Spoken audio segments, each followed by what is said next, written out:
안녕하세요. 이슈이스타 4일 순서 시작합니다. 오늘은 요즘 재평가되는 한 검은머리 미국인에 대해 수다를 좀 깊이 있게 떨어볼까 합니다.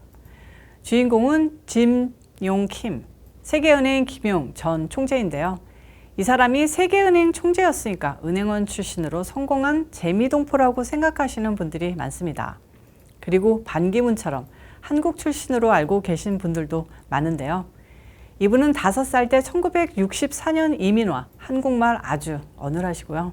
은행원이 아니라 무려 하버드 의대를 졸업한 의사 출신입니다. 그런데 사람 고치는 일에는 별 관심이 없으셨는지 하버드 대학에서 의대 강사를 1993년부터 2009년까지 하시면서 공중보건대학 보건인권센터장 같은 뭔가 정치적인 분야로 옮겼고 2009년부터 2012년까지 다트머스 대학교 총장으로 역임합니다.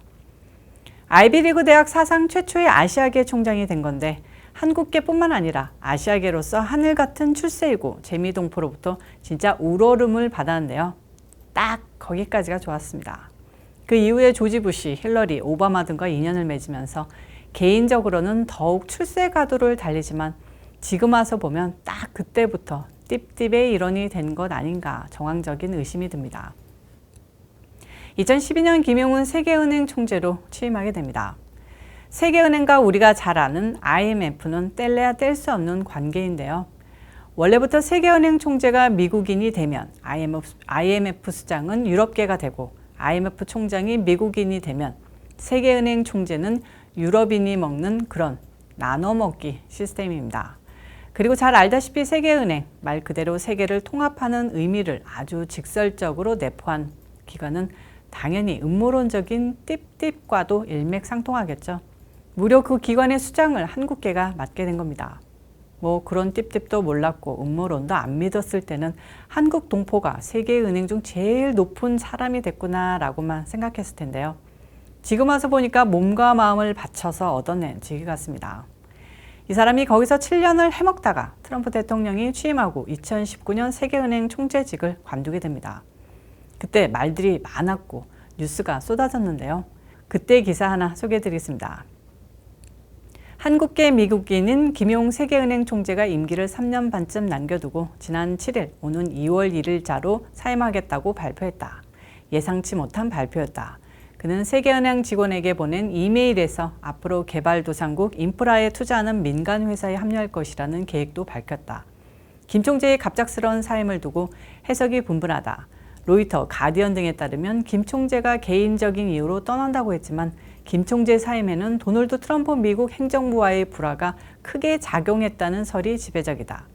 2016년 트럼프 대통령 당선 전에 연임이 결정된 김 총재는 친환경 에너지 프로젝트와 자유무역을 옹호하며 트럼프 행정부와 갈등을 빚어왔던 것으로 알려졌다. 세계은행은 개발 자금을 지원하는 가장 큰 정부기관 공급원이며 전 세계에 걸친 프로젝트에 저비용 대출을 제공하고 있다. 자, 여기까지 읽어보면 기자의 아쉬운 마음이 잘 드러나죠. 트럼프라는 무식한 대통령이 돼서 우리 자랑스러운 김 총재께서 세계은행 총재라는 막강한 자리를 미련 없이 버리고 떠난다. 무식한 대통령과 타협하느니 야인으로 살아가시겠단다. 딱 이렇게 읽히는데요. 이제 3년이 됐는데 당시 왜 김용이 임기를 2년이나 남기고 사임했는지 그 전모가 드러났습니다. 그럼 김용은 왜 세계은행을 떠났을까요? 바로 김용이 시진핑의 꼬붕이었기 때문이었습니다. 지난 9월 세계은행이 발간하는 기업 환경평가 보고서에서 중국의 순위를 올리기 위해 최고위층의 압력이 있었다는 조사 보고서가 공개돼 조직이 발칵 뒤집어졌습니다. 조사 보고서에 따르면 당시 김용 세계은행 총재와 현재 국제통화기금 IMF 총재인 크리스탈리나 게오르기에바 당시 세계은행 최고 경영자를 압력 행사 주체로 적시했습니다. 세계은행은 2017년 10월 발표된 2018년도 기업 환경 평가 보고서에서 중국의 순위가 78위가 아닌 85위여야 했다면서 지난해 조사를 시작했는데요. 보고서는 중국의 점수를 올리기 위해 평가와 관련한 방식을 변경하도록 하는 압력이 김용 당시 총재의 짓이었을 가능성이 크다고 적었습니다. 보고서를 쉽게 풀이하면 중국에게 해외 투자를 늘려주려면 기업 환경 평가 순위가 높아야 하는데 중국을 위해 김용이 순위를 조작해줬다는 겁니다.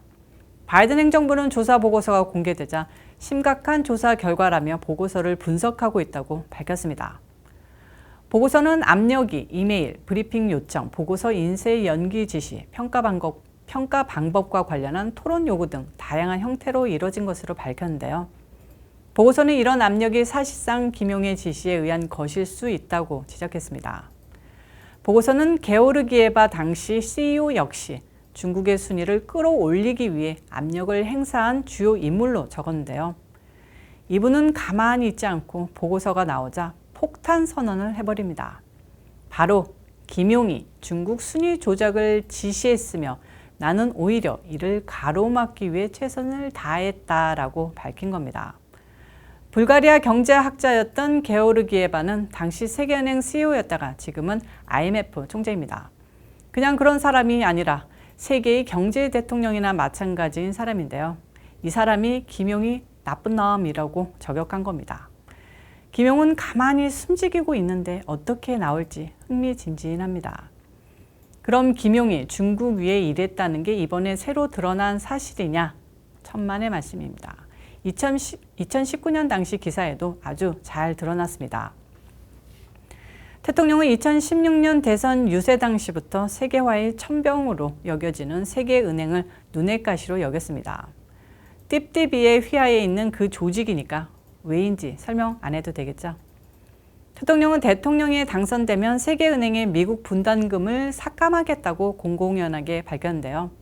김용은 당연히 움찔하면서 설마 트럼프가 대통령이 되겠어? 하는 반응이었습니다. 그런데 막상 진짜로 대통령이 당선되니까 세계은행이 이방카에게 로비를 시작했습니다. 결국 트럼프 행정부는 2018년 4월 세계은행에 130억 달러 규모 자본금 증자를 찬성하기로 하는 등 좋은 일에 쓰라고 다독였는데요. 하는 짓이 딱 민주당 어젠더대로 굴러가는 세계은행의 뻘짓을 보고 대통령이 후회를 하기 시작하게 됩니다.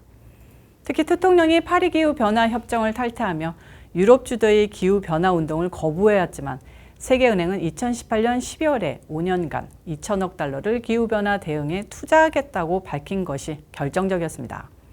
무역과 관련해서도 신자유무역에 앞장서는 세계은행은 말 그대로 띠띠배 이상을 충실히 이행하는 기관, 그 이상, 그 이하도 아니었죠. 그리고 이 대목이 중요한데요.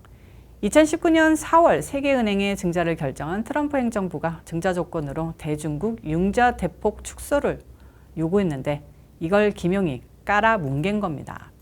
트럼프와 중국에 대출해주는 비중을 줄이겠다고 약속했으면서 자금의 안정적 운용을 위해서는 중국과 연계할 수밖에 없다는 입장을 유지했는데요.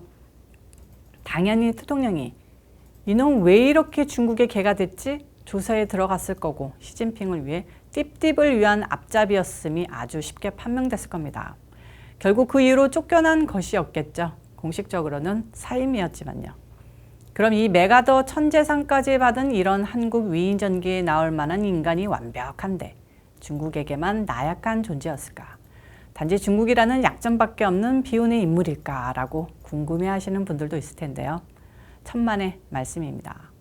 세계은행 재임 당시에도 엄청난 욕을 먹었던 사람입니다. 제가 사는 버지니아, 워싱턴 DC에는 세계은행에 근무하는 사람들이 정말 많습니다.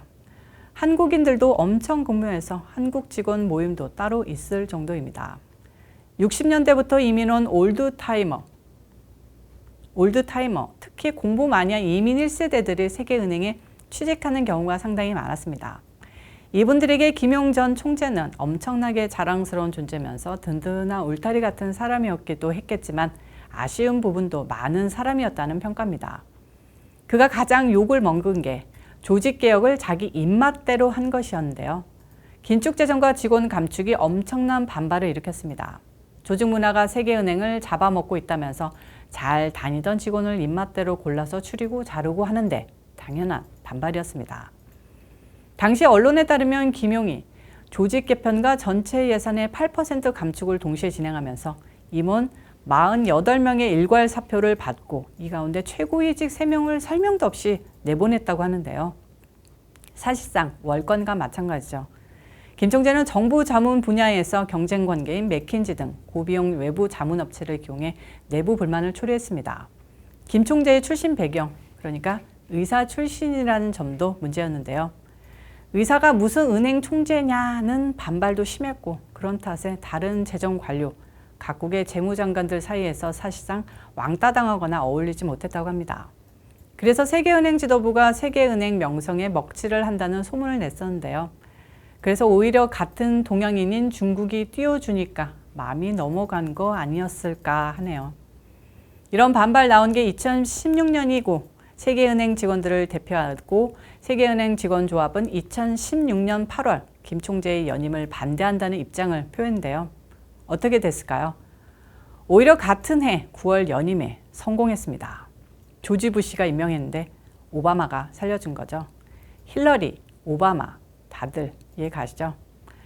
한 가지 덧붙이자면 김용 전 총재는 다트머스 대학 총장 시절에도 갖가지 구설이 따라다녔습니다.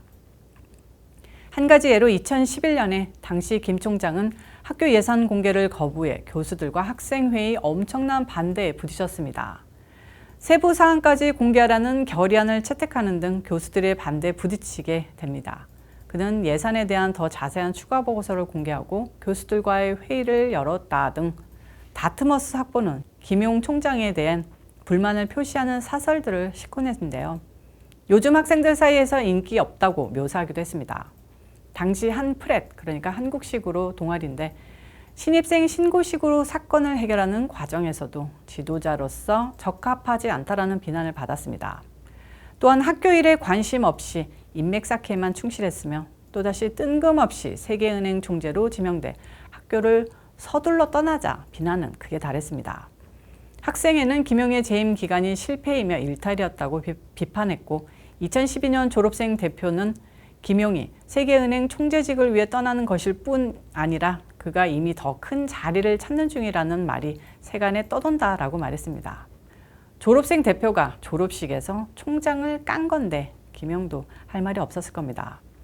당시 포브스지도 김용의 다트머스 총장직 수행이 매우 실망스럽다고 비판하면서 자아도취에 빠진 지도자들에게 교훈적인 이야기라고 일갈했습니다. 한마디로 딱 정리가 되죠. 자아도취에 빠진 사람.